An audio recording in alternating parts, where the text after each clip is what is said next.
coca, aunque han sido derogadas por el Tribunal Constitucional. Hay una discusión muy interesante en Perú, y en Colombia hay unas sentencias y una serie de jurisprudencia que hablan también de lo que significa en términos de identidad la coca para los pueblos. Entonces me parece que ese es un punto de discusión muy interesante, dadas las contradicciones que uno encuentra, incluso en gobiernos hermanos y amigos como el de Bolivia, frente a la coca y los usos ilícitos, que antes eran ilícitos, pero que hoy pueden ser lícitos, muy a propósito de lo que está pasando en Colombia con la marihuana.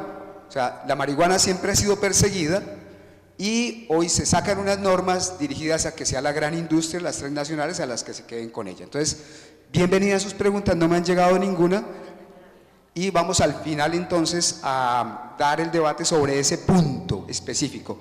Ahora vamos con la segunda parte del panel. Vamos a empezar con el profesor Manuel Horacio Vázquez.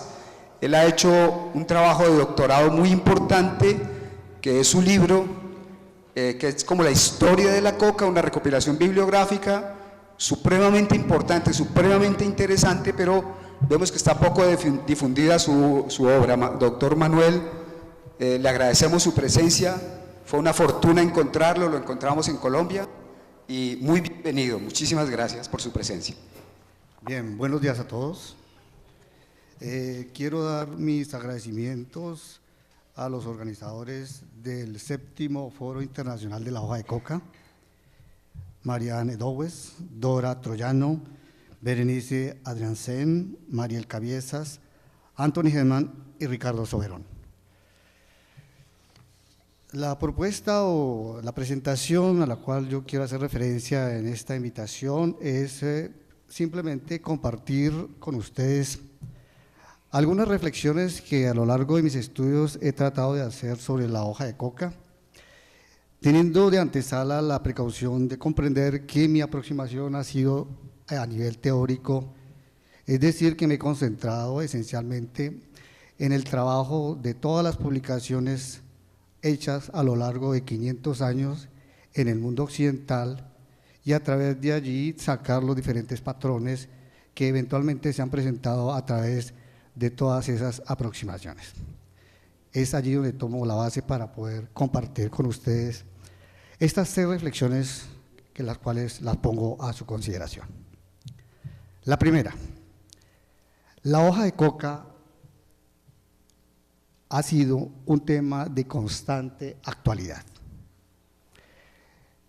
A partir de la llegada del hombre europeo a América, y este es la contraportada de mi libro, Cristóbal Colón, Américo Vespucio, a partir de 1492, la hoja de coca ha suscitado innumerables preguntas, lo ven ustedes ahora, y posicionamientos tanto negativos como positivos a un extenso abanico de personajes y grupos: conquistadores, cronistas de Indias, clérigos, administradores coloniales, funcionarios republicanos, autores, gobiernos y organismos internacionales, debido a los elevados beneficios económicos producidos y a la capacidad de adaptación que este producto vegetal logró demostrar ante las transformaciones culturales, sociales, económicas, tecnológicas y científicas que se presentaron lógicamente a lo largo de los años. La hoja de coca ha sido un tema de actualidad constante y generado repercusiones considerables durante los últimos 5 siglos en el mundo occidental. La segunda reflexión anida en la internacionalización de la hoja de coca. La hoja de coca desde tiempos inmemoriales ha poseído intrínsecamente una proyección internacional. Esta visión internacional que ella posee se podría observar en 3 momentos históricos que se les puede complementar al verlos bajo escalas diferentes. Inicialmente podemos decir que la palabra internacional está compuesta de 2 partes. La primera de ellas, inter, que significa entre o en medio. La segunda, nación, que significa conjunto de personas que tienen el mismo origen étnico, hablan generalmente la misma lengua y están ligadas por una historia común. De esta manera, la palabra internacional significaría aquello que pone relación 2 o más nociones o naciones o aquello que está en medio de dos o más naciones. Extendiendo esta percepción a nuestra temática, podríamos decir entonces que la hoja de coca pone en relación dos o más naciones, o la hoja de coca está en medio de dos o más naciones. A continuación entonces expondremos dos momentos históricos enunciados, teniendo la precaución de aplicarle una escala pertinente que puede ir de lo micro a lo macro, para poder así guardar adecuadamente las proporciones. El primero de los momentos históricos mencionados se puede ubicar antes de la llegada del hombre europeo a América en 1492, cuando la hoja de coca formaba parte de los productos que ponían en relación dos o más naciones o comunidades dentro del conglomerado de pueblos que formaban el vasto espacio americano que existe partiendo del actual Nicaragua al sur, hacia el sur. En este sentido se podría observar algunos ejemplos, entre otros, en las obras de Nathan Wachtel, Espinosa Soriano y Karl Heinrich Lachenbeck, los cuales en sus estudios nos han mostrado la relación que la hoja de coca generaba entre diferentes naciones o comunidades indígenas en la cordillera de los Andes y en el espacio que les acabo de mencionar. Un segundo momento histórico se presenta después de la llegada del hombre europeo a América, en el cual la hoja de coca prosigue un proceso internacional, pero con patrones culturales diferentes encaminados especialmente bajo la óptica española a recolectar beneficios económicos en el control de la producción y distribución de la hoja de coca para el consumo indígena. En este sentido, entonces, la hoja de coca se proyecta también en un segundo plano de una manera internacional, al ser un elemento fundamental para que paralelamente se produzca la extracción de oro y de plata en el territorio suramericano para su producción y utilización y exportación posterior. De esta manera, la hoja de coca seguía poniendo en relación diferentes naciones, ya no solamente en el interior de América del Sur, sino que en este caso se les aúna algunas naciones transatlánticas ubicadas en Europa. Un tercer momento histórico se proyecta especialmente a partir de 1860 y llega hasta la actualidad, con la síntesis de la sustancia química llamada cocaína y su fuerte proyección en el mundo occidental. En este caso, la visión internacional de la hoja de coca se presenta a una escala más amplia, poniendo como mínimo en relación todo el continente americano, Asia y el mundo europeo. De esta manera podemos apreciar que la hoja de coca parece ser, ha tenido una vocación internacional desde tiempos prehistóricos, ¿de acuerdo? Y lógicamente va a llegar a los tiempos actuales y todo parece indicar que también a los tiempos futuros. Visto entonces de esta manera, la hoja de coca ha puesto, sigue poniendo y pondrá en relación dos o más naciones dentro de una dinámica sociohistórica de variados e intrincados, como ustedes lo saben, matices. La tercera reflexión. Existe una continuidad estructural de controversia a lo largo de los últimos 5 siglos respecto a la hoja de coca y todo parece indicar que ellas seguirán por un tiempo difícil a precisar. Uno de los aspectos recurrentes durante los últimos 5 siglos respecto a la hoja de coca es aquel que ella siempre ha generado y ha estado en medio de controversias. Variados ejemplos, no vamos a citar todos, quedaríamos aquí unas 3 horas, se pueden dar respecto a este tema en donde ella se produjo. Vamos a dar alguno nomás. Podríamos comenzar indicando que este tema presenta controversias cuando fue tratado por los clérigos en los famosos concilios limenses desarrollados entre 1552 y 1583. Eso dicen algunos autores, pero otros para la fecha, otros lo citan entre 1551 y 1772. Otro ejemplo sobre este aspecto puede ser visto respecto a los productores y comerciantes españoles de hoja de coca que se resistían al control que pretendía hacer la corona española sobre la manera del trato de los indígenas, el trabajo de estos en las plantaciones, transporte y comercialización de la hoja de coca. He ahí entonces que los comerciantes españoles que tenían ya bajo su control la hoja de coca también tenían controversias con el gobierno español. En la época republicana se puede ejemplificar este punto controversial en el proceso de restricción del consumo de hoja de coca en la zona actual del Ecuador y sus alrededores, en donde funcionarios republicanos, entre otros, ejercieron presión para evitar el consumo de la hoja de coca. Ubicados entonces ya en el siglo XX, podemos ver que emerge en el horizonte social la escuela en contra de la hoja de coca, como yo la llamé, entre 1939 y 1980, y la Escuela a favor de la hoja de coca entre 1901 y 1991, las cuales se van a enfrentar literalmente defendiendo cada una de ellas sus posiciones. Otro ejemplo significativo de controversia es aquel desarrollado a mediados del siglo XX entre la Comisión de las Naciones Unidas para estudiar la hoja de coca y la Comisión Peruana y Boliviana, la cual se subsume dentro del ambiente de las escuelas anteriormente mencionadas. El 22 de abril de 1947, el representante del Perú ante la Organización de las Naciones Unidas solicitaba la creación de una comisión para estudiar los efectos de la hoja de coca en el Perú. Se podría decir que esta sería la fecha inicial en la que tiene nacimiento un controvertido ambiente tanto en las Naciones Unidas como en el Perú y Bolivia sobre la hoja de coca y que iría a perdurar hasta el año de 1952. Finalmente podemos apreciar el fenómeno de controversia en los posicionamientos actuales, tanto a nivel nacional e internacional, por aquellos países que directa o indirectamente se ven influenciados por la hoja de coca. Estas controversias se anidan en dos aspectos que se pueden o no relacionar entre ellos: posicionamiento cultural, por un lado, y posicionamiento político del otro.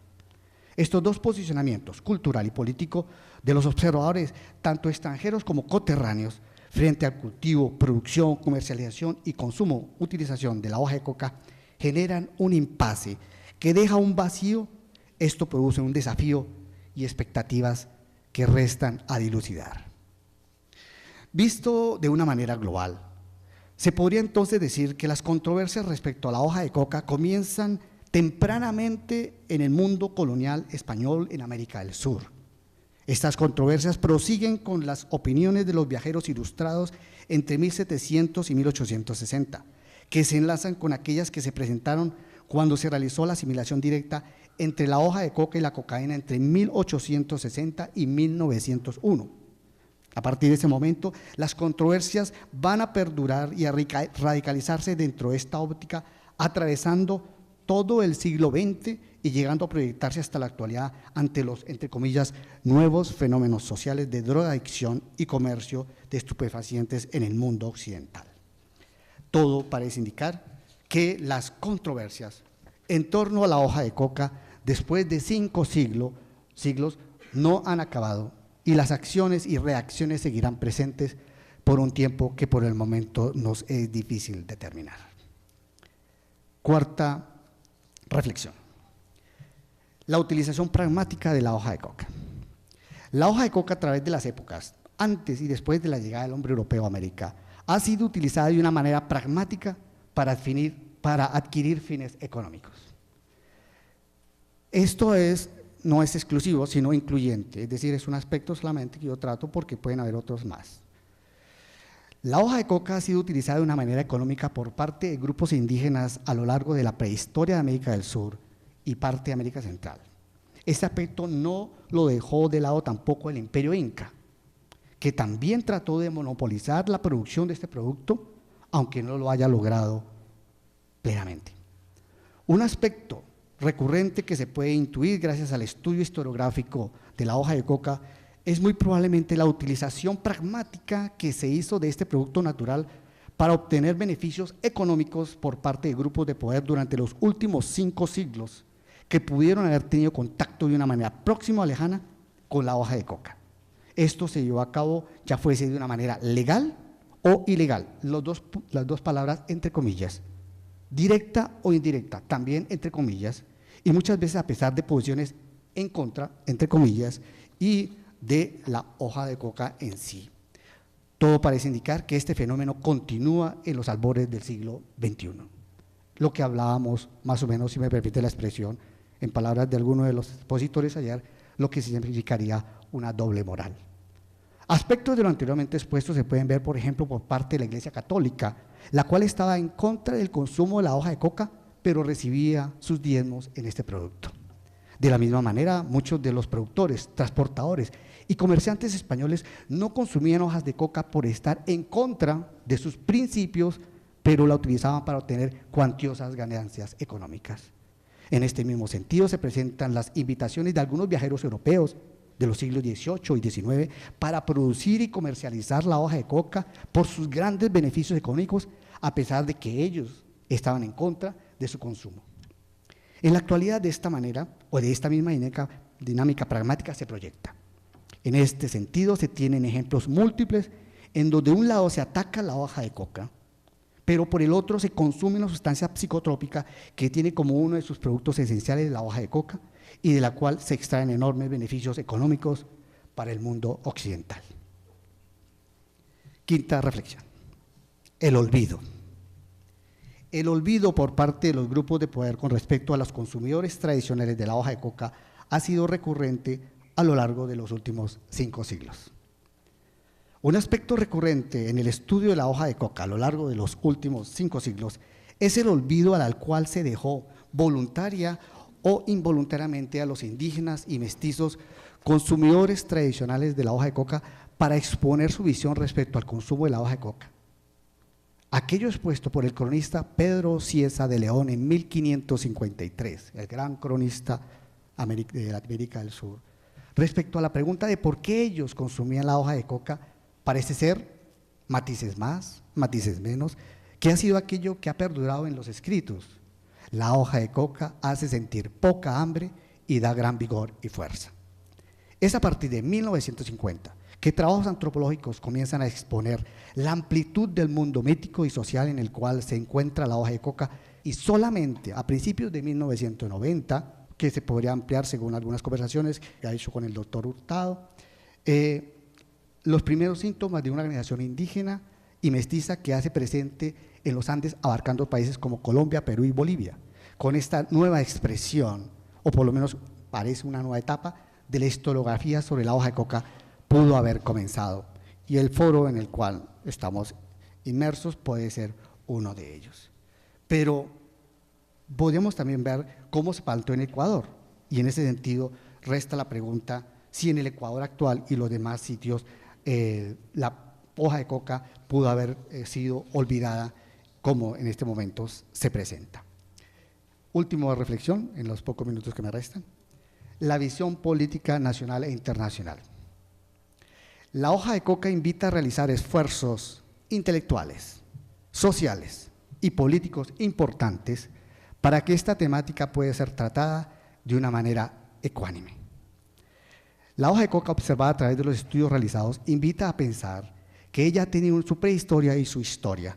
En la actualidad y en perspectiva hacia el futuro, la hoja de coca disemina retos intelectuales y políticos de gran envergadura bajo una aureola que podría ir de lo micro a lo macro, como un hecho social total, visión expuesta por Marcel Mauss, y un hecho social expuesta por el doctor Manuel Horacio Vázquez, en el fenómeno complejo que ha ofrecido para el hombre la ciencia, la tecnología y la mundialización actual.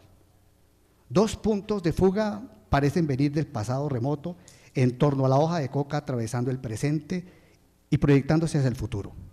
El primero de ellos es que la hoja de coca se encuentra inmersa dentro de una aureola mítico-religiosa de gran valor simbólico para las comunidades que se encuentran en contacto con este producto vegetal. El segundo punto de fuga es el económico, teniendo en cuenta y con precaución los diferentes ambientes sociales culturales en los que la hoja de coca ha llegado a influir. De esta manera, la hoja de coca llega hasta nosotros desde un pasado remoto de más de 5.000 años antes del presente, con todo su valor mítico, religioso y económico, aunando a su paso muchos más que vienen de diferentes horizontes culturales, ejemplo el occidental, como puede ser el occidental, y se proyecta sin duda hacia el futuro.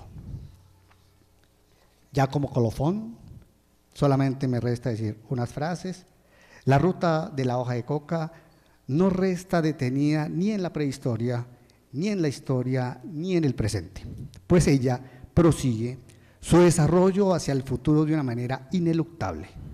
De esta forma, podemos decir que la ruta de la hoja de coca se encuentra entre el pasado, el presente y el futuro, y junto con ello, todo aquello que existe a través de los hombres, los tiempos y los lugares. Muchas gracias. Muchísimas gracias, doctor Manuel. Recuerden, Las rutas de la hoja de coca, 1492-1992, un libro infaltable, de obligatoria lectura. Vamos con la segunda parte, con la segunda intervención de esta parte del panel. La profesora, la doctora Aura María Puyana Mutas. Ella es socióloga y asesora nacional de Proindígenas de GIZ en Colombia.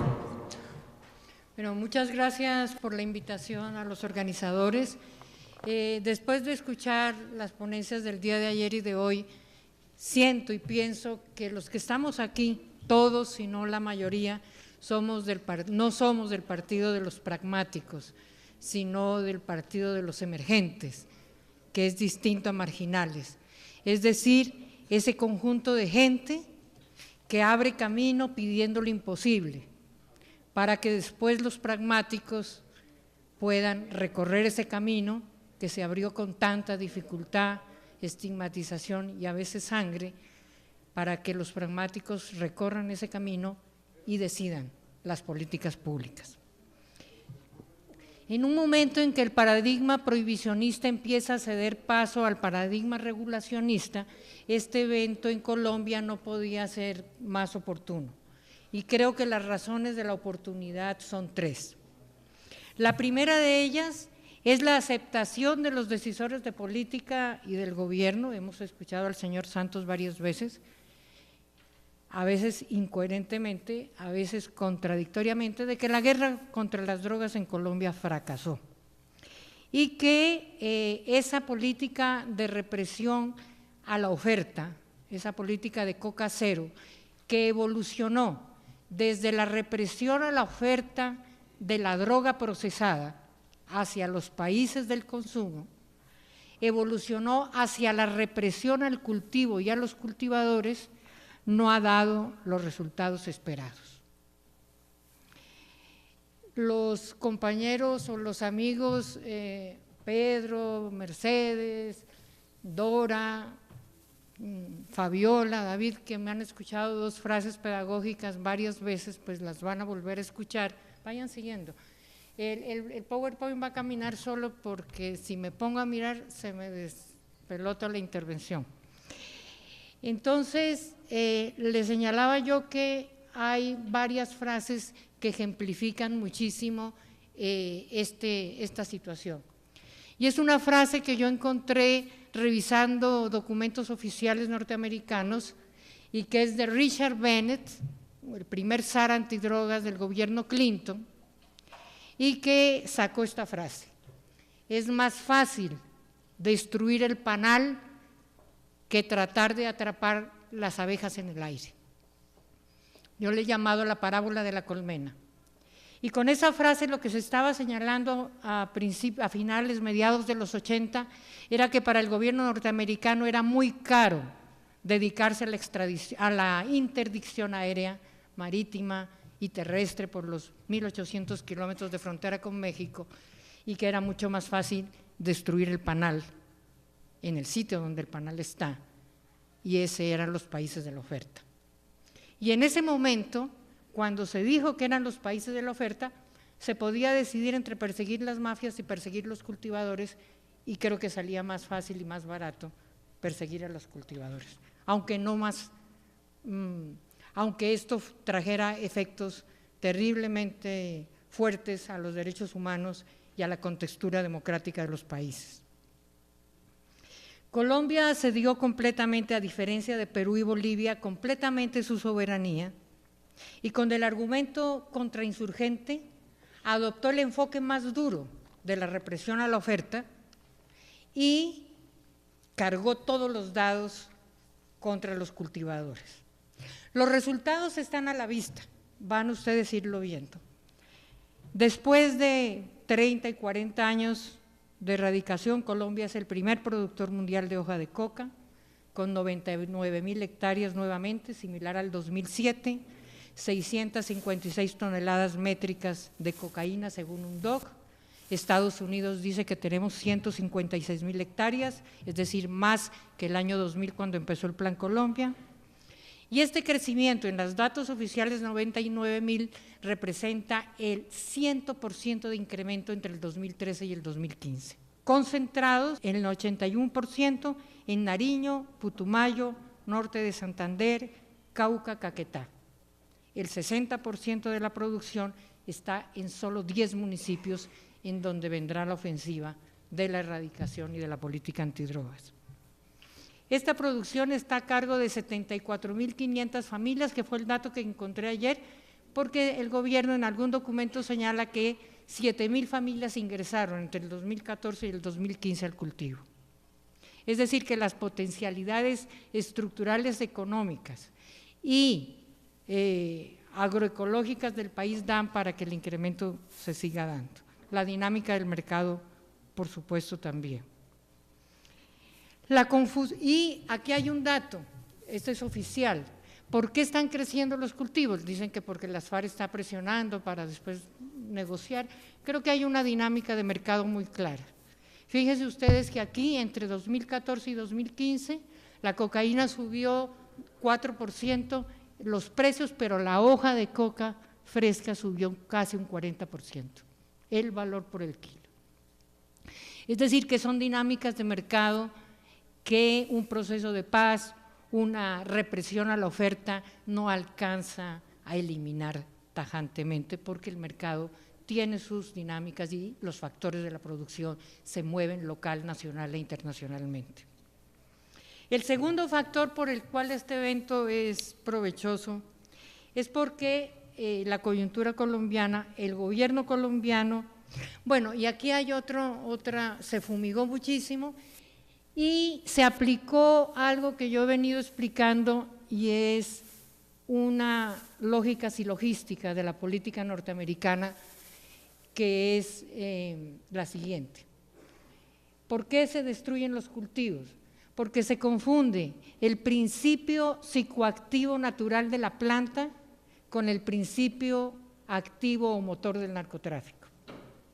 Una cosa, y la lógica silogística decía, yo lo viví personalmente en el Ministerio de Medio Ambiente, cuando a principios del Plan Colombia iban los de la embajada norteamericana a hablar allá con los ministros y les decían, vamos a hacer un cinturón rojo alrededor de América Latina. Si eliminamos la coca, no habrá pasta base, no habrá cocaína para cristalizaderos y por lo tanto no habrá cargamentos para exportar y por lo tanto no llegará nada a los centros de consumo, en una lógica absolutamente simplista, bastante elemental y por supuesto falsa. Yo a veces pienso, bueno, ¿a quién hay que cargarle la mano? Realmente cuando se dice vamos a perseguir al narcotráfico, y así lo solicitamos muchos, uno se queda pensando también si esa es la única solución, porque evidentemente lo que le da vitalidad al narcotráfico no es la existencia de narcotraficantes siempre reemplazables cuando los capturan, los extraditan o los matan, sino la posibilidad que el sistema legal le da a la economía ilegal para repatriar las divisas, legalizarlas e insertarlas en el sistema económico, político y social legal. Es decir, tampoco es la captura ni la corrupción, sino la simbiosis que en el mercado capitalista mundial hay entre la economía legal y la economía ilegal. Por lo tanto, casi que la represión habría que aplicarla en los sistemas legales. Y aquí hay un mapa muy nuevo y es esos síntomas de la simbiosis, donde hay políticos para políticos y donde hay mafias para narcotraficantes y para políticas. Este es un mapa de un informe sacado hace 10 días por Indepaz y allí está una de las pruebas de esa simbiosis. Por lo tanto, la desregulación que Colombia da como segundo factor de oportunidad es que acaba de regular la producción, fabricación, distribución, exportación, uso y tenencia de derivados de cannabis para usos medicinales y científicos. sacó un decreto en diciembre del 2016, una reglamentación en mayo del 2016, y el presidente Santos acaba de sancionar la ley que estaba en trámite en el Congreso en julio del 2016. Si bien no tiene los alcances de Uruguay, porque Uruguay reguló incluso los usos recreativos, sí nos permite dar un tratamiento distinto a la producción y procesamiento de otras plantas, entre ellas la coca. Y esta ventana de oportunidad nos permite cambiar el enfoque, los lenguajes, las normas y ojalá las políticas frente a la producción de hoja de coca, que en su mayoría es producida por mestizos, afrodescendientes de manera creciente e indígenas, y que en el 90% más va para el narcotráfico. Y esto hay que decirlo así para marcar una diferencia con Perú y Bolivia. Si bien Perú y Bolivia tiene un consumo ancestral, tiene una legislación que protege la hoja de coca y a los cultivadores, aunque también tiene una parte que va para el narcotráfico y que lamentablemente no escuchamos en el gobierno de Bolivia un análisis sobre este fenómeno que se puede dar en menor proporción en Colombia, pero ¿qué se da? En Colombia más del 90% de la producción va para el narcotráfico. Entonces, el tercer factor de oportunidad o el tercer factor que le da peso a este evento es el momento histórico que tenemos nosotros y es el ingreso a una etapa de fin del conflicto con las FARC, el ingreso a una etapa de paz parcial y el ingreso a una etapa de conflictivo y muy incierto posacuerdo o reconstrucción del posconflicto. Y aquí no voy a dar respuestas, más bien dos preguntas que yo les hago a ustedes para que nos pongamos a responderlas. La primera, ¿cómo se construye paz territorial en zonas de presencia de cultivos proscritos, pero también en zonas de dinámicas de narcotráfico? Esa respuesta tiene otra pregunta, o esa pregunta derivada. ¿Qué enfoques y contenidos debe tener la política de drogas en el posconflicto y en las zonas rurales? Evidentemente no la anterior, no la de la guerra contra las drogas, pero lamentablemente no se ven cambios sustanciales en el gobierno, quien sigue ofreciendo la erradicación forzosa, la fumigación química manual y una sustitución cuasi voluntaria que en el fondo es forzosa porque es requisito para el subsidio económico condicionado. Pero lamentablemente tampoco el punto 4 de La Habana ofrece la alternativa. Está delimitado e inspirado en la meta de éxito de reducción neta de hectáreas, como si el narcotráfico dependiera de las FARC y las dinámicas del mercado mundial las pudieran las FARC detener. ¿Por qué las FARC, que tenía una propuesta muy completa de 100 puntos en el punto 4, no pudo insertar este punto de vista? Y aquí hay dos cosas. Primero, las FARC tienen un enfoque prohibicionista y reduccionista. Yo hablaba hace 20 años con cultivadores en el Meta que emigraron a Guaviare y ellos me hablaban de la doble ilegalidad. Cuando cultivaban marihuana en el Meta a finales de los 70 tenían que esconderse de las FARC y del gobierno. La dinámica evolucionó hacia el cobro de gramaje y de impuestos, pero ese enfoque creo que sigue. Lo repitió en el Caguán Raúl Reyes leyendo la ponencia de Marulanda, cuando decía que a los 5 años de no erradicar, los campesinos que no aceptaran serían no extraditados, ellos dicen la palabra desterrados. Ahora, ¿por qué las FARC todavía no dio el paso en La Habana? Yo creo que el gobierno metió mucha presión, ese punto fue muy difícil de negociar, pero había dos puntos que las FARC tenían que resolver. Uno, la no extradición, y dos, la conexidad del delito de narcotráfico con el delito político. Estos dos factores debilitaron una negociación del punto 4 a favor de los cultivadores.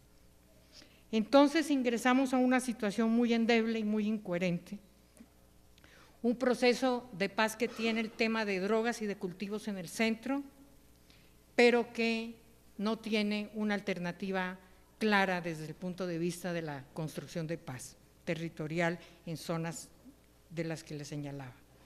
Hay diferencias. Acaba de haber la 58ª reunión en Putumayo, entre Estado y campesino. La diferencia está en los ritmos y en las maneras de la sustitución. Pero no hay un planteamiento, por ejemplo, de reconversión y no sustitución. Entonces, el debate de la regulación de la marihuana nos permite a nosotros abrir el debate. Primero, innovar el lenguaje.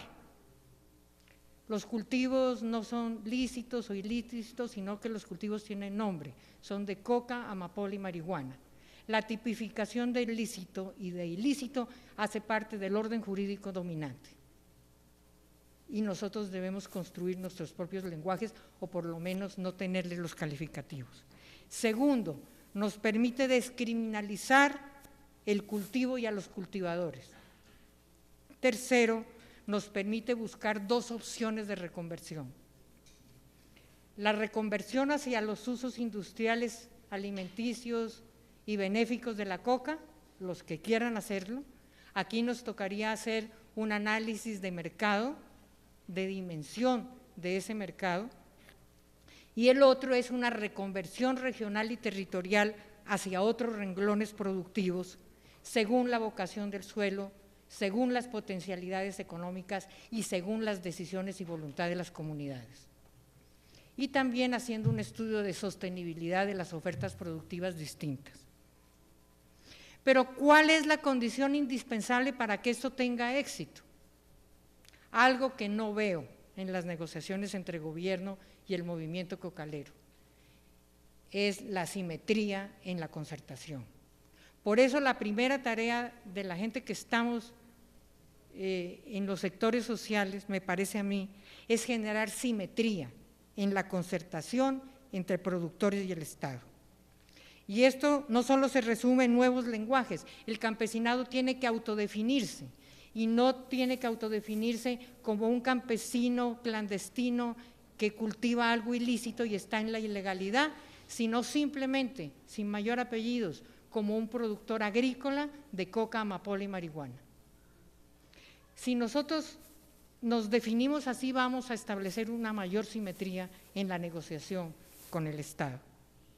Y debemos ampliar el horizonte del movimiento social de paz para que se alíe con el movimiento social cocalero, cosa que no es muy notoria todavía, para llevarlo más allá de la política de drogas del gobierno, que ofrece erradicación previa condicionada, y para llevarlo más allá del punto 4 de La Habana, que tiene como indicador de éxito la reducción neta de hectáreas cultivadas.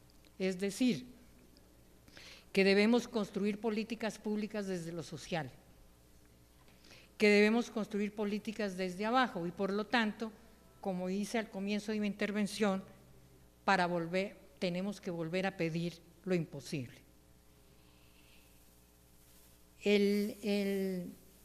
Yo no la copié, pero le pido a alguien que tenga buena vista que por favor la lea, pero tú, David, estás como ciego.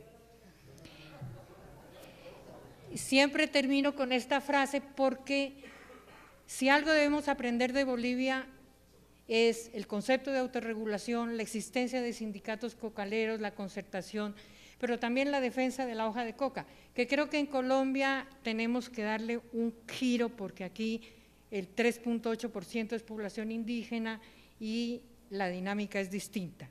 Pero lo que yo les quiero decir para terminar es que el péndulo entre prohibición y legalizacionismo siempre se ha movido en la historia y que ahora estamos en el camino intermedio de la regulación y que ese péndulo entre prohibicionismo y legalizacionismo no lo mueve la ciencia, lo mueve el poder, lo mueve el mercado y lo mueve la lucha de los emergentes.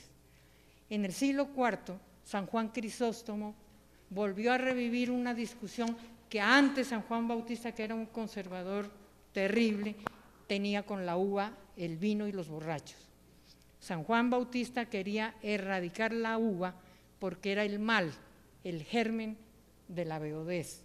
Y San Juan Crisóstomo, 4 siglos después, dijo lo siguiente: hay quienes dentro de nuestros hermanos, al ver una persona deshonrada por la embriaguez, en vez de reprenderle, culpan al fruto donado por Dios y dicen: comillas, ojalá hubiera vino, ojalá no hubiera vino. En respuesta a eso deberíamos decir, ojalá no hubiera embriaguez, pues el vino es obra de Dios, pero la embriaguez es el demonio. El vino no produce la embriaguez, sino el exceso. No echéis la culpa a lo que es obra de Dios, echad la culpa a lo que es locura de los hombres. San Juan de Crisóstomo, siglo IV después de Cristo, no estoy ciego ahorita. San Juan Crisóstomo no solo defiende la uva, defiende también el derivado, en este caso el vino. Muchas gracias.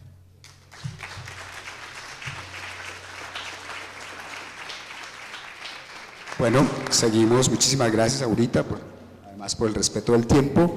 Seguimos con el señor Jan Wilches.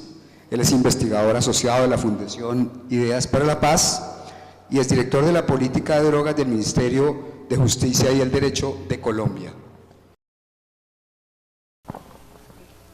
Yo quisiera recoger algo que mencionó mi compañera ahorita en su presentación, y es que decía que hay unos pragmáticos y otros que fueron más ideales o más idealistas, y recoger eso un poco para hacer un llamado a la acción. Mi presentación va a tratar sobre la hoja de coca y la política pública y sobre la necesidad de que construyamos agendas concretas y avancemos en gestionar esos asuntos de manera más activa y de manera, lo que tú llamabas de simetría entre los cocaleros y la negociación, o en su negociación con el gobierno o con los tomadores de decisiones. Pues yo creo que parte de la construcción de simetría pasa por tener una agenda concreta, por construir una agenda propositiva y por tener una carta de negociación. Yo empezaría entonces por hablar, pues, ¿qué es eso de una política pública? Que es que también se ha vuelto como una frase de cajón, que hay que hacer una política, un proyecto para todo, y yo lo resumiría en que básicamente una política pública es un conjunto de acciones que tiene que hacer el Estado con unos recursos disponibles para, uno, resolver un problema o reducir los impactos de un problema. Casi siempre lo que pasa es que reducimos el problema, lo modificamos, pero nunca llegamos a su solución total. Tenemos un problema, yo como soy muy creativo le puse la P al problema. Entonces tenemos un problema, tramitamos una política pública, una acción, y resulta que lo que tenemos como resultado no es que se elimina el problema, sino que cambiamos el problema, es decir, tenemos un nuevo reto. Ahora entonces ya no necesitamos una política pública, sino que de pronto necesitamos 3 o 5. Cuando hablamos de la política de drogas en Colombia, seguramente lo que necesitaríamos es varias políticas públicas que reduzcan los impactos negativos de las drogas en Colombia. Esto puede pasar por políticas de desarrollo agrario, por políticas de salud, por políticas de educación, un conjunto de políticas públicas orientado a reducir los efectos negativos que tiene un determinado asunto en nuestra sociedad. Y esto es un ciclo que se repite seguramente eternamente, y yo no quisiera parecer, yo trabajaba con una persona que, refiriéndose a otra, decía: Diego es un tipo fantástico. Y yo, sí, ¿por qué? Tiene un problema para cada solución. Y pues no se trata de eso, se trata pues es de hacer evidente que tenemos una sociedad dinámica y que siempre tendremos pues asuntos por resolver, y que eso siempre se resolverá a través del instrumento que tenemos al que estamos refiriendo, que es la política pública. Es decir, los cambios no pasan de la noche a la mañana, los cambios usualmente son incrementales, son poco a poco, son progresivos, y las políticas públicas no son entonces fórmulas mágicas, no son estas balas de plata que matan al hombre lobo o a un vampiro, ¿sí? y no salen del sombrero. Es decir, alguien tiene que hacerlas, y alguien tiene que hacerlas, pues ¿quién las hace? El que puede hacerlas, y el que puede hacerlas usualmente no tiene en el radar todos los espectros que tendría que tener. Por eso es importante que movimientos como el que está reunido hoy y cualquier otro movimiento tenga una agenda concreta para poder interlocutar con esos que están por allá haciendo las políticas públicas. Es más, a lo que quiero llegar ahora vamos a eso. Siguiente, por favor. Pero ¿a qué nos enfrentamos? Esos problemas, esa P que veíamos ahora, esa P está en una sociedad, digamos, una sociedad es compleja, es dinámica, tiene una cantidad de redes, está compuesta por intereses individuales y colectivos, es decir, es una cuestión como muy compleja. Y en cambio el Estado, ¿qué es? Es rígido, aburrido, tiene requisitos, tiene un proceso de inercia, tiene procesos y procedimientos, tiene leyes, decretos, tiene políticas. Es decir, si uno tuviera que comparar, casi que la sociedad es como una mujer o un hombre desnudo, así pues fantástico, maravilloso, complejo, ¿cierto? Y esto pues es un arrume de escaparates, básicamente. ¿Cómo podemos hacer? Siguiente, por favor. Esto es una sociedad, un universo completo, y resulta que quienes hacen las políticas públicas hablan en esto, en un lenguaje de programación así de ceros y unos aburridísimo. ¿Por dónde podríamos empezar o por dónde deberíamos empezar entonces? En mi opinión, muy sencillo, es definir qué es lo que queremos. Yo haría referencia aquí tengo algunos ejemplos que recogí de ayer, de las presentaciones de ayer. La gente decía, es que necesitamos una mejor política porque la prohibición ha generado mucha violencia. La siguiente presentación decía, necesitamos una mejor política de drogas porque hay tantos usos medicinales y tradicionales que no hemos aprovechado y podríamos solucionar tantos asuntos como del hambre, tantas necesidades. Es decir, estos son solo 3 ejemplos, pero la forma en la que definimos el problema es muy importante. ¿Qué es lo que queremos? ¿Qué es lo que queremos atender? Empecemos por ahí. Pero además, ¿para qué? ¿Qué es lo que estamos soñando? ¿Qué es lo que queremos lograr con esa política pública? No. Unos quieren fomentar la cultura tradicional y la salud, otros eliminar el narcotráfico, otros impulsar el desarrollo productivo. Y además los mecanismos, siguiente por favor, los mecanismos a través de los cuales queremos hacerlo son diferentes. Unos hablan de eliminar toda la prohibición, de que la prohibición ha fallado y eso hay que eliminarlo y cambiarlo por completo. Otros dicen que hay que regular todo el mercado de la coca, no eliminar la prohibición, sino regularlo. Los usos culturales, los usos medicinales, los usos etcétera, etcétera, etcétera, los usos recreativos, la cadena de la cocaína. Otros en cambio dicen que hay que regular únicamente los usos lícitos de la hoja de coca. Cada una de estas opciones, y la forma en la que conjuguemos, siguiente por favor. Por ejemplo, si elegimos que el problema es que tenemos mucha violencia, pero lo que nos proponemos es hacerlo a través de impulsar el desarrollo productivo y lo que hacemos es eliminar toda la prohibición, pues estamos teniendo una respuesta incoherente. Es decir, ahí hay como muchas posibles combinaciones entre qué es lo que queremos resolver, cómo nos soñamos y a través de qué mecanismo. Lo importante es que podamos elegir uno de esos que sea coherente entre sus diferentes. Siguiente, por favor. Y no tiene que ser excluyente. Uno podría combinar un propósito, digamos, un problema como tenemos unos problemas de unas comunidades que pueden ser atendidos a partir de la hoja de coca, problemas de tipo de salud, de alimenticios, usos culturales, y eso lo vamos a hacer para impulsar el desarrollo productivo, es decir, vamos a combinar ese problema con impulsar el desarrollo productivo, y lo que vamos a promover en concreto es regular los usos lícitos de la hoja de coca y a promover la investigación. Eso es una propuesta mucho más concreta que el escenario inicial que teníamos, ¿verdad? Esta es una propuesta más concreta. Vamos a fomentar la cultura tradicional, la salud y el desarrollo productivo en una comunidad en particular, pues la hoja de coca tiene usos medicinales y alimenticios que no han sido aprovechados. Esto lo haremos buscando la regulación de los usos lícitos de la hoja de coca y a promover la investigación al respecto. Esta, en mi opinión, esto define algo que queremos, que es tan elemental como preguntarnos qué queremos, pero achica el espectro, nos convierte en una agenda más concreta, más propositiva, en términos de Señor Estado, señores del gobierno, ábrame la puerta, yo no estoy de acuerdo con lo que está pasando. Bueno, señor, tiene la puerta abierta, ¿qué es lo que usted quiere? Miércoles, y ahí nos morimos muchas veces. Le pasa a Colombia cuando va al sistema de Naciones Unidas, le pasa a uno a veces con la novia o el novio, es decir, no está de acuerdo, venga, ¿y con qué sí está de acuerdo? Construyamos una propuesta concreta y que esa sea nuestra agenda.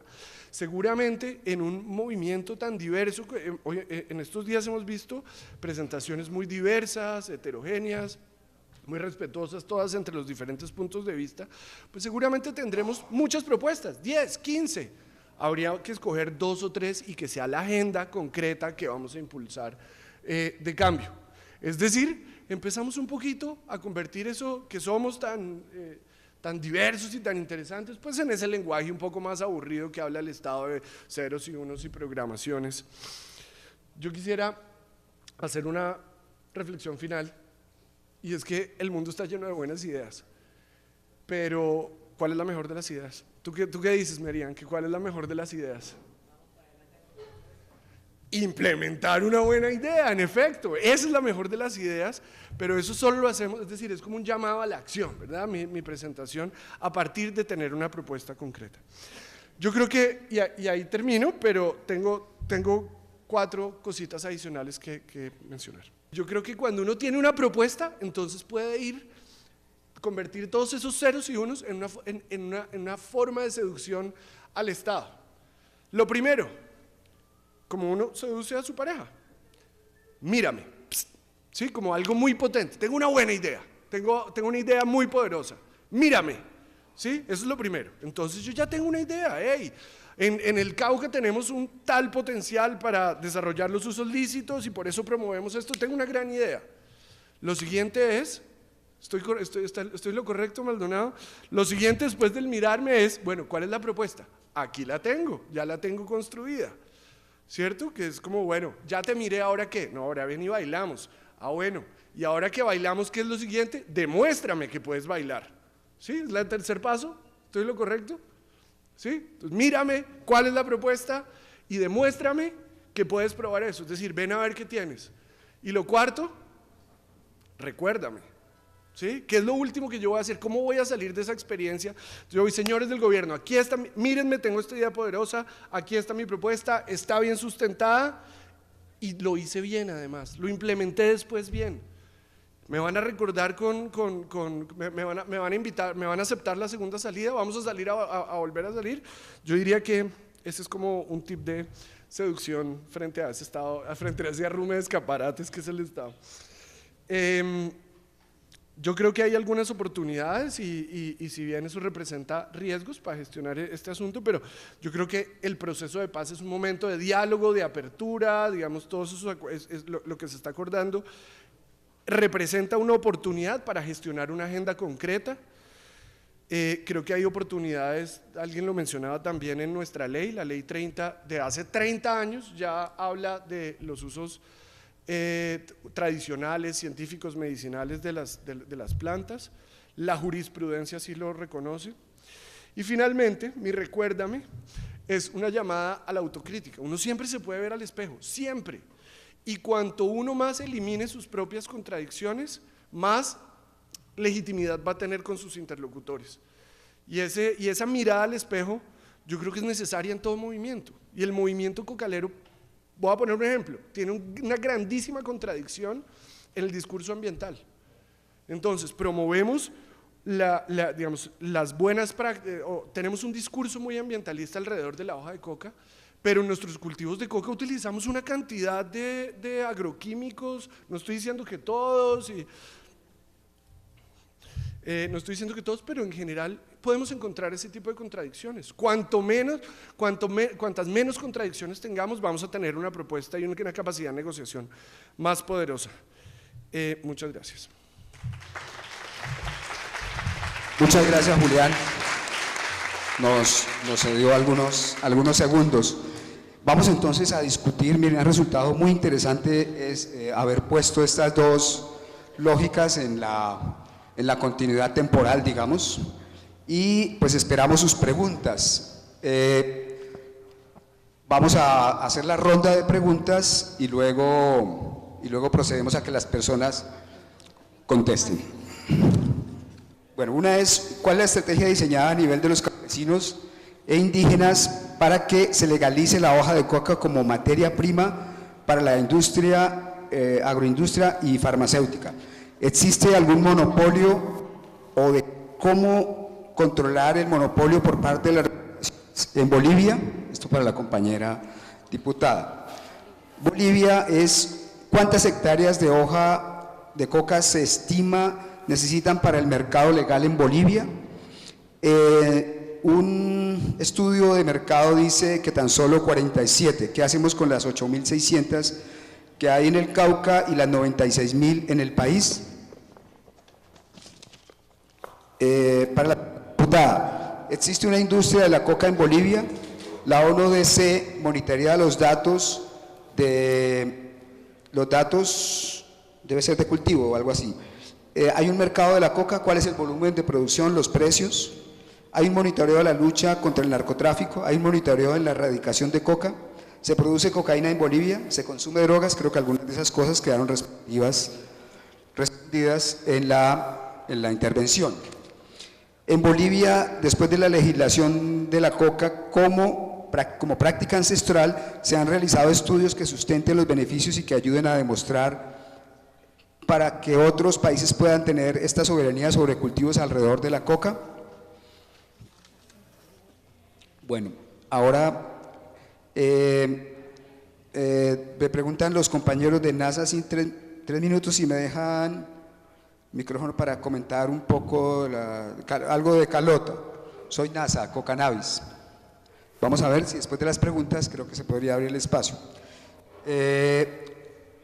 ¿Por qué en el norte del Cauca no está invitado al foro, especialmente líderes indígenas de Miranda, Corinto, Calota, Toribio y Jambaló, Santander de Quilichaba, Sin Creek y campesinos y afros que habitan en estos territorios donde hay cultivos de coca marihuana? Yo creo que la invitación fue amplia, la entrada es libre, no sé si a veces en las comunidades no llega información y se ha invitado individualmente, nosotros también hemos hecho la promoción del evento.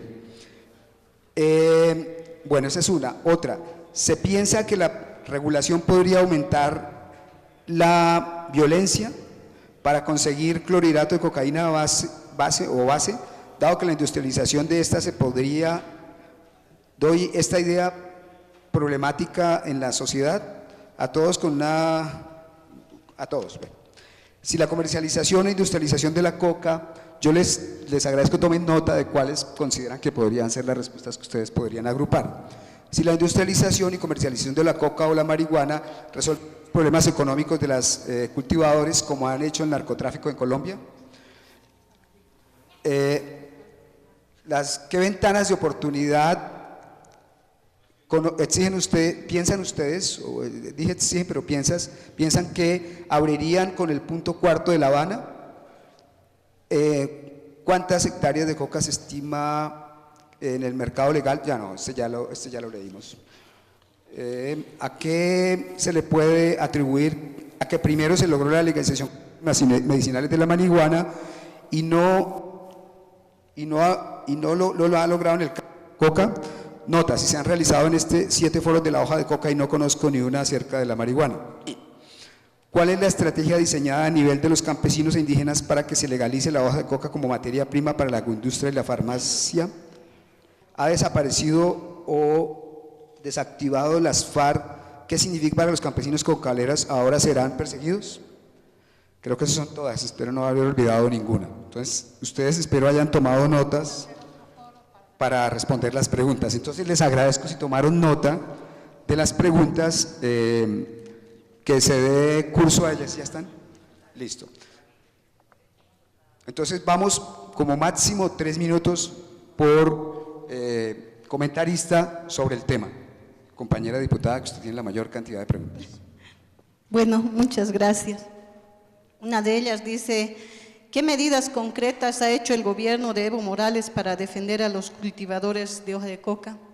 En realidad, nuestro presidente, que es también cocalero, lo que ha hecho es cambiar pues todas las políticas en nuestro país, comenzando desde la Constitución Política del Estado, la cual ahora protege al cultivador de hoja de coca. Él, juntamente con las organizaciones de cocaleros, de productores de hoja de coca, ha fortalecido a ellos designándolos como autoridades. Por ejemplo, tenemos en Bolivia un viceministerio de la hoja de coca. Imagínense, tenemos este viceministerio. El viceministro es también un productor cocalero, dirigente, que empieza para ser un dirigente que va llegando hasta ser un ejecutivo, comienza desde las bases, ¿no? Asumiendo tal vez una cartera, como él empezó siendo secretario de deportes en el Trópico de Cochabamba y posteriormente llegó a ser ejecutivo de las 6 federaciones del Trópico de Cochabamba y de ahí a la silla presidencial. Es lo que podemos hablar de nuestro presidente.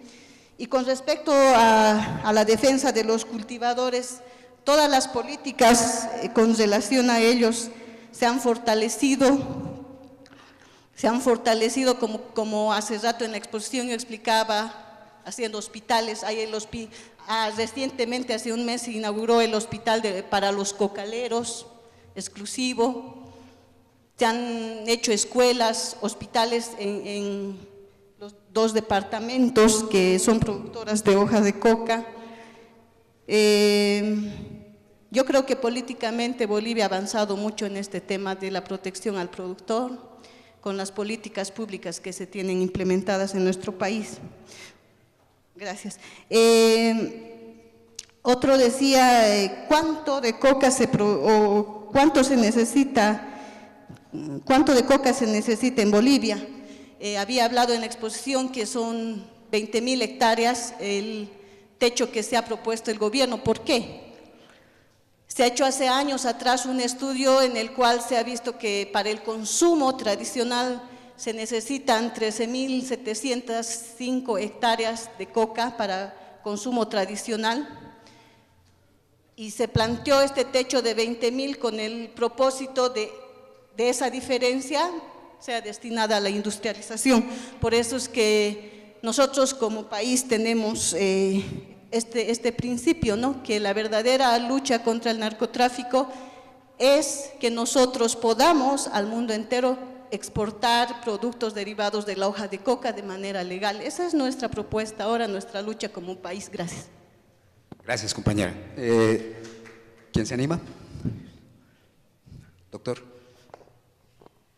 Bien, pues las preguntas son bastante densas, pero yo quiero referirme a la pregunta que hacen sobre por qué se puede atribuir que primero se logró la legalización con fines medicinales de la marihuana y no se ha logrado en el caso de la coca.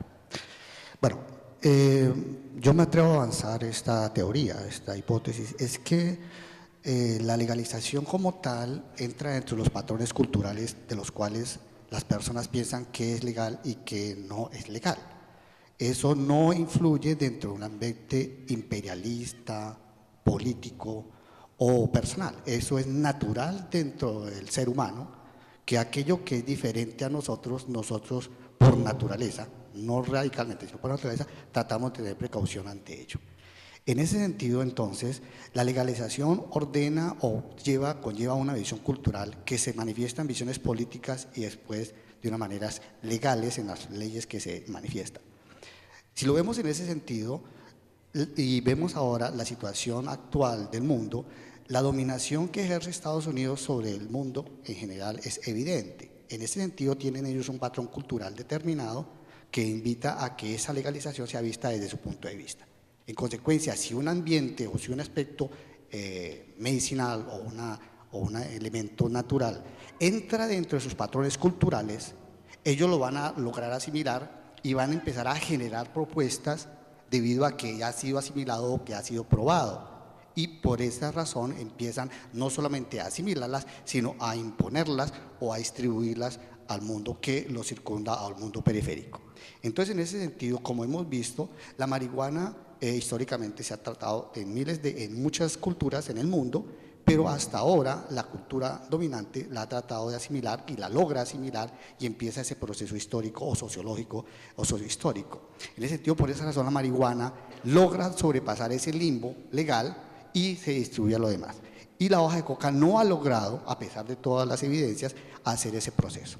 Pero hasta ahí la primera parte, viene una segunda parte, y es una visión en el sentido conceptual de la visión de los vencedores y la visión de los vencidos, inicialmente expuesta por el doctor Nathan Wachtell, y que yo he tratado de desarrollar en la visión de los vencidos en el sentido que nos toca tratar de ver que esas posiciones son naturales y que dentro de una dinámica hegeliana de contradicción se puede ver el proceso histórico que se está llevando a cabo. Entonces, por esa razón es que la marihuana emerge dentro de un contexto legal mucho más directo, y la hoja de coca, como ha sido relegada en la visión de los vencidos, pues trata de hasta ahora tener una visión proyectual. Ojo, aquí toca tener mucho cuidado con el análisis, puesto que eso no quiere decir que el mundo de los vencedores tenga razón, porque el mundo de los vencidos muchas veces, como lo hemos visto en la Primera Guerra Mundial, el mundo de los vencedores, que fueron los aliados, procuró unas leyes extremadamente fuertes que fueron el inicio, la semilla, para que esto estuviera produciendo la catástrofe de la Segunda Guerra Mundial. Gracias. Muchas gracias, profesor Antoni. Bueno, la pregunta que me viene dirigida es ¿cómo ve la perspectiva del cultivo de coca y su comercialización como medicinal, nutricional a nivel mundial? La cosa... Hay dos extremos, ¿no?, en la producción de coca.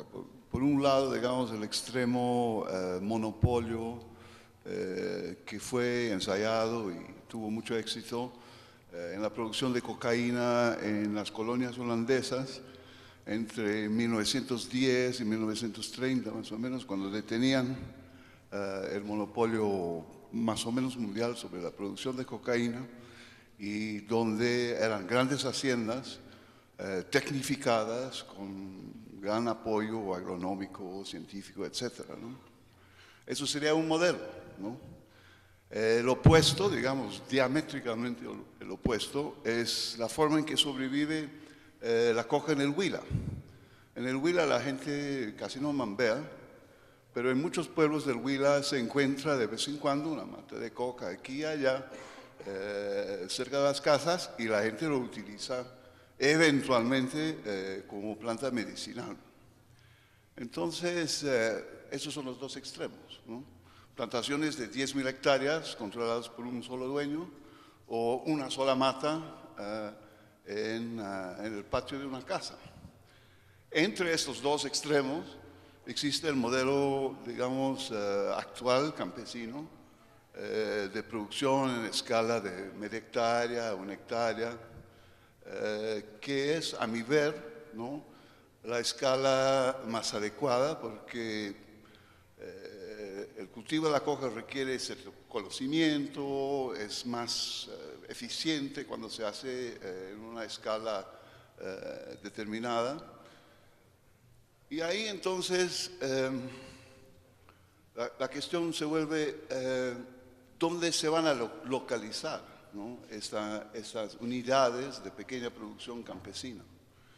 Yo creo que a la larga ya se ha establecido que ciertos suelos, esquistosos sobre todo, son los suelos más adecuados, como en el valle del río San Jorge, acá en el sur del Cauca. Hay suelos que son muy apropiados a la coca, y yo he visto los mismos suelos en Monzón, en el departamento de Huánuco, en el Perú, y en los Yungas de La Paz. Entonces parece ser que la coca sí se adapta mejor a determinados suelos. Entonces esto sería ya, digamos, unos límites de tipo ecológico, ¿no?, sobre los mejores lugares de producción de coca. Y finalmente, la tercera posibilidad es un poco ir por el camino por donde está yendo el cannabis, o sea, hacia un mercado ya menos como el mercado del café, digamos, ¿no?, un mercado más descentralizado, donde la producción está más cerca a los centros consumidores. Eso obviamente no se aplica a los países del norte, porque la coca no es difícil de cultivar en los países del norte por las restricciones de temperatura, pero en otras zonas tropicales y subtropicales se puede imaginar que un mercado más diversificado de producción de coca podía desarrollarse. Entonces, son decisiones que hay que tomar a nivel político, ¿no? Muchísimas gracias, qué pena la presión por el tiempo. Aura María, por favor. O los compañeros quieren, por favor. ¿Cuál es la estrategia diseñada a nivel de campesinos indígenas para que se legalice la hoja de coca?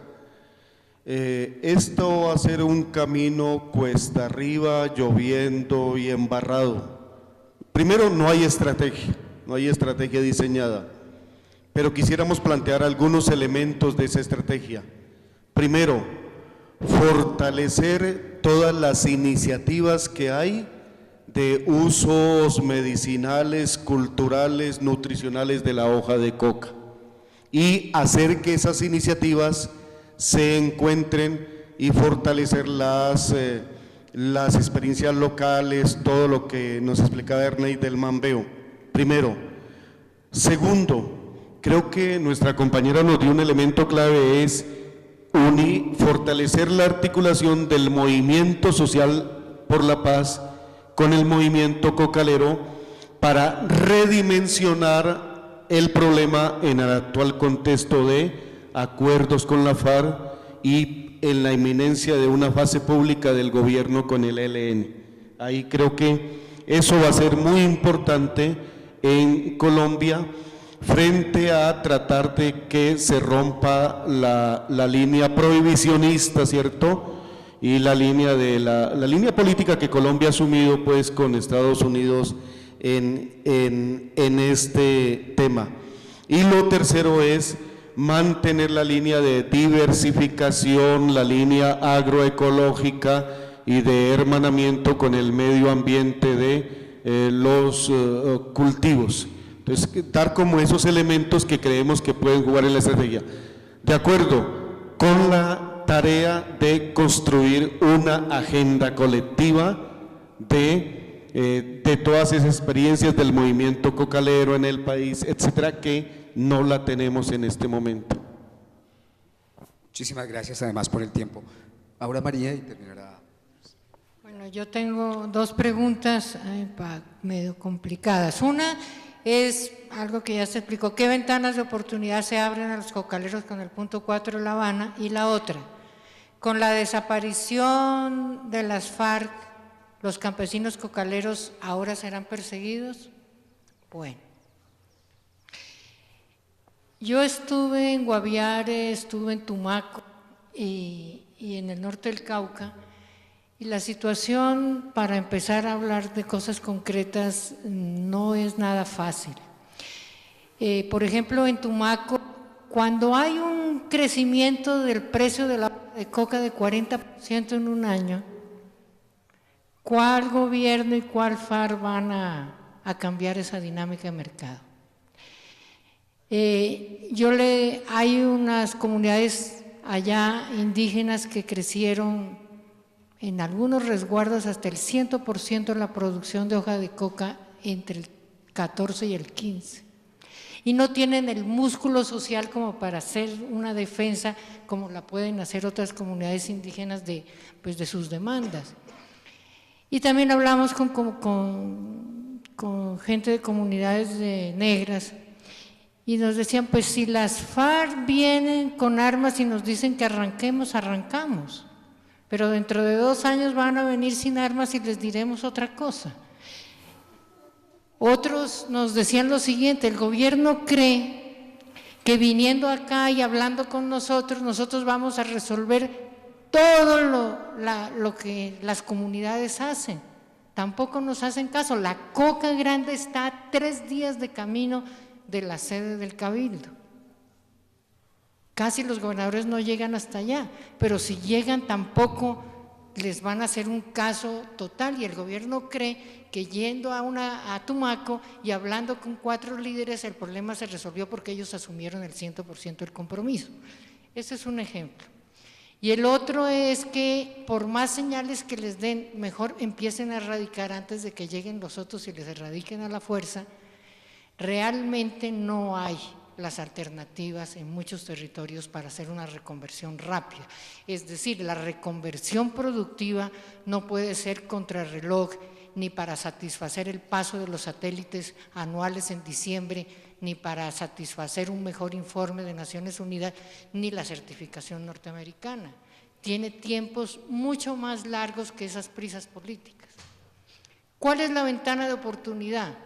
Pues yo creo que la ventana de oportunidad es que se abre un espacio de participación un poco mayor, posiblemente los oídos ya no son tan sordos por parte del gobierno y posiblemente se puedan impactar ciertas decisiones.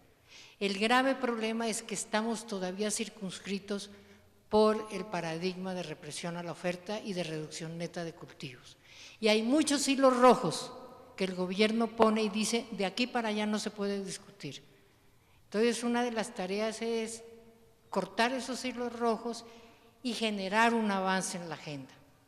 Que si las FARC van a reprimir el movimiento cocalero, pues entiendo que ellos mandan a decir que no lo van a hacer, pero las condiciones de la negociación y de ejercer cierto control territorial sin armas los puede llevar hacia allá. Yo no soy totalmente optimista, más bien soy pesimista en estas respuestas. Gracias. Yo quiero leer un pedacito de la Ley 30, insisto que tiene 30 años, cumplió este año, y dice: la producción, fabricación, exportación, importación, distribución, comercio, uso y posesión